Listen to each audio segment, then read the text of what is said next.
Atlet bulu tangkis kenamaan Indonesia, Kevin Sanjaya Sukamuljo nampaknya tengah berbahagia. Pasalnya sang istri, Valencia Tanusudibjo diketahui telah melahirkan anak pertama mereka. Hal ini diketahui dari unggahan adik Valencia, Jessica Tanusudibjo, di akun Instagramnya, pada Senin tanggal 8 Januari tahun 2024. Dalam unggahannya di Instagram Story tersebut, Jessica Tanusudibjo memamerkan potret menggemaskan keponakannya yang baru lahir tersebut. Dalam potret tersebut sang bayi terlihat mengenakan selimut biru.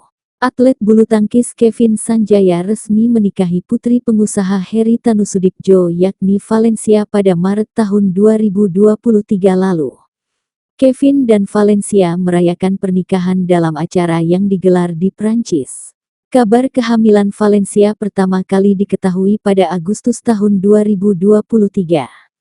Saat itu Valencia menyebut usia kandungannya sudah memasuki 4 bulan.